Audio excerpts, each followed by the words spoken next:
Hi, my name is Fassio and welcome to my YouTube channel. Here in this video, support video to the pattern Annika that you can find on Ravelry, and here on my YouTube channel there is a video support for the pattern instruction. I want you to show you how I made it. See, this is a very particular with a style with a dropped shoulder, and I'm going to tell you how to make it sleeveless like this. And it was very nice when I published the pattern. A friend wrote to me and she said, "What about making it sleeveless?" And I said, "Wow, this is a beautiful idea." And I was working on this purple version by using Scotland 2 by Cesia and my steel Violetto, and so I decided to make it sleeveless. In this video I'm going to show you exactly step by step how I worked this sleeveless version, and think about it with a white shirt underneath.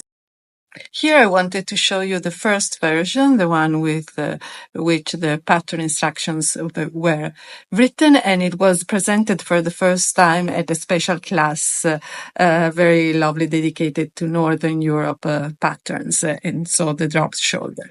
When it came out, my friend wrote to me, "Can I make it sleeveless?" And I was like, "Wow, I love this idea."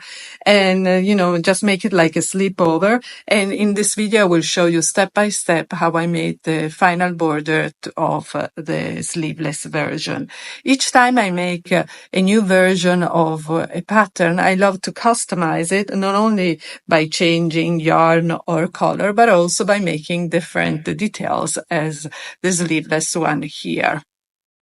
And here you can see the second version that I've worked for during the support video tutorial for the pattern instructions.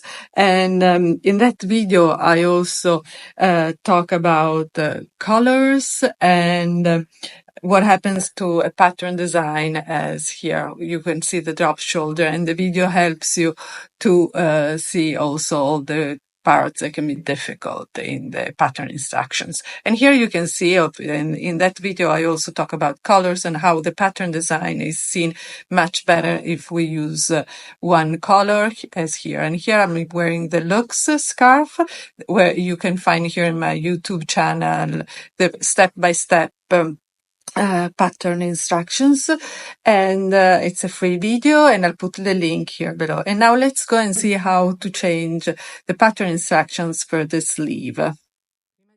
Before going to the step-by-step tutorial for the sleeve border, I wanted to show you here that I'm working on the neckline border.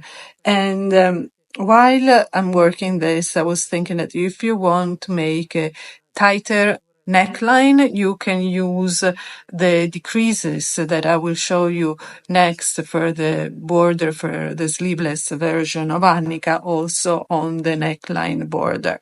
So you can work this ribbing 2 by 2 with the garter stitch with the decreases that I will show you later. For my version, this purple one, since it's a sleeveless Annika that looks like a little white slipover, a little like also poncho, I'm going to keep the wide neckline. Here I want to show you how I'm using one loop, because I picked up the stitches last night, and it was very late and I didn't feel like looking for the 40 centimeter cable. So I'm using the one I was using for the body, the 80 centimeter cable with an external loop to make it shorter so I can work easily for the neckline. And I use this sometimes also for the sleeves, especially if the sleeves are going to be smaller than 40 centimeters. So the cables, the measure of the 40 centimeters is given from the cable plus the short points. And sometimes they're too long for the sleeves. So I prefer to use this technique by pulling out one loop, or the magic loop technique with the two different loops. And now we're going to see how to work the sleeve. And here we are, and now I'm going to show you step by step how to make this really nice border, the final border that will define our armhole. You can see here that I'm using a very nice ribbing 2x2, that we have one column of 2 knit stitches and then the garter stitch. So you will knit in one round and then purl to the following round in order to have it. And it's the same border on the neckline and the lower border. You can see here that there is a line of decreases, and I will show you how to make it in order to have this really nice effect. And this is the back part of my armhole with the border. And you can see here how I'm going to show you how to pick up the stitches, and the decreases, I made them in order to have this really nice line from this border. Otherwise, we would have had a very rectangular look and it was not going to be that nice. Now, you can pick up stitches exactly as written in the pattern instruction, and that means that when we are here where we have our rows, we are going to pick up stitches, and you can see in order to have this really nice two knit stitches column and this really polished border inside, you have to pick up stitches not on top but one stitch below in order to have this really nice finishing. And here on the rows that where you had worked the rows, you're going to pick up 2 stitches every 3 rows. That means that you pick up 2 stitches and you skip the third one, and you go in the next one where you're going to pick 1, 2, then you're going to skip 1, and then you're going to pick up the other stitches. So pick up 2 stitches every 3 rows, and you will have this really nice border. Then when you have the casted on stitches, you're going to pick up 1 stitch every stitch. But here, there is one little attention. We have to pay attention to the fact that we're going to work a 2x2 ribbing. So we need a number to pick up a number of stitches that can be divided by 4. So pay attention, and maybe you might need to pick up 1 more stitch or 1 stitch less. So then you just count the stitches and make sure. Here I'm going to use a 80 centimeter cable with 1 external loop, or the magic loop if you prefer, because when I'm going to make the decreases, I'm going to have a very a circumference that's smaller than 40 centimeters. And I'm going to place my marker, and then I'm going to start to work. The first round is a knit round, and then the second one will be knit 2, purl 2. So now I'm going to start with a knit round.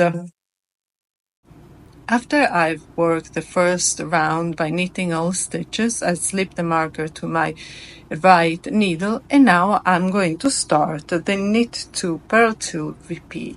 But I like to do this. I'm going to use my 2 knit stitches by having my marker in between. So I knit 1, purl 2 stitches. I'll have to need more little bit of thread. Okay, so purl 2 stitches, then knit 2, purl 2 until we reach the last 3 stitches. So when I have my last 3 stitches, what do? I'm going to purl 2 and knit 1. In this way, I'm going to have my stitch marker in the middle of the 2 knit stitches. This will help to make a very nice and polished, neat work, because when we work in the round, we are not really making rounds, but they are a little bit like spirals. So it might happen that there is a little step between one round and the other one. Here I want to show you, see how our ribbing is growing with the garter stitch, and here how I have my marker in between the 2 knit stitches. Now we are going to see here how many rounds we have worked. We are going to knit 1, purl 2, knit 2, or if you prefer, as I did, knit 1, purl 2, and then in the last 2 stitches, 3 stitches, you will do purl 2, knit 1. And here I can count the repeats. I did the 3 repeats. I have a knit stitch round here, so I'm going to repeat one more time the knit 2, purl 2 for the ribbing, and then one knit, and then we're going to see the decreases. And here I want to show you on the finished border of the other armhole how I did the 4 C-garter stitch, and on the 5th one, on the 5th repeat of the purl 2, we are going to make a decrease, so that when you're going then to work the 6th and 7th repeat with a knit round in between, you're going to purl 2 and then knit 1. And then we're going to bind off all our stitches on the knit round, because I like this kind of effect that it just, you see it very nice. I did one particular thing, because remember I have the stitch marker between the 2 center stitches in the underarm, and here I didn't make any decrease because I wanted it to look like a little special detail. So now I'm going to pick up my needles, and I will show you how to work the decrease round. So now you can see that I have my stitch marker, and then after that I have a knit 1, purl 2, and on the next column of the ribbing I'm going to make on the 2 knit stitches the decrease. So I'm going to knit 2 stitches together, purl 2, and then I'm going to knit 2 stitches together by taking all the threads. There we go. Purl 2 and knit 2 stitches together. I'm going to repeat this to the final 2 purl stitches and then my knit 1 before the marker. I'm going to repeat then 1 knit round, and then I'm going to have my 6th column of knit 1, purl 2, knit 1, and then 1 knit round, and then again the 7th of purl 2, knit 1, and then I'm going to bind off on the last knit. I'm going to show you also a trick for knit bind off. And here I'm going to show you the final bind off, and I also, and here you can see all my knit stitches, then how nice it looks. But when you're knitting or binding off your borders, check at a certain point that you're using, by doing this, like the same tension while working the bind off stitches, because it can happen there might be one, you're making one a little bit tighter. And if you tend to bind off too tight, you can change your needle points and maybe use one size bigger. So here I just knit 1, then I pass over the first stitch, knit 1. I like to use this type of bind off with my ribbing, because then I have all these knit stitches that create this little nice finish, but you can use any type of bind off that you prefer. I use this one on all my, see how nice it looks. I used it on all my borders of my Annika and all the different versions. Now I'm going to show you, I'm going to cut the working thread, and then I will show you what happens when you bind off, and a little trick that you can use to make a really neat and nice finish. So now I'm going to thread my needle, and see here how this, you can see the little step that it forms between, that we were talking about spirals also before. So by threading my needle, before weaving in my end, I can do this to make my underarm very neat. Going the first stitch, I bind it off by going through both the threads and make the loop like this, and then I just pull, and I'm going to make like an extra bind off stitch, an extra loop that will decorate, and then I go in the last one, I bind it off, and see how I'm going to create that extra loop that will create, I can go through one more time if I want, and then see how nice it looks. And now I can just go and weave in my end, and this is very nice. And here we are at the end of this video tutorial, and I must confess that I really like this spring version, slipover or sleeveless version of Annika. And I hope that the video was useful, and this one is a light version where I use Scotland 2 at one thread and still at one thread. This is the white version, the one that I used for the support video that I knitted and worked during the support video, and it's 2 threads of Scotland 2 and 1 thread of steel, so it's a little bit heavier, and it's warmer for the winter. This one was the first one, and I've used some threads that are similar to the one that I'm wearing, so with 1 thread of Scotland 2 and 1 thread of steel, so it's lighter and it's also perfect for the spring.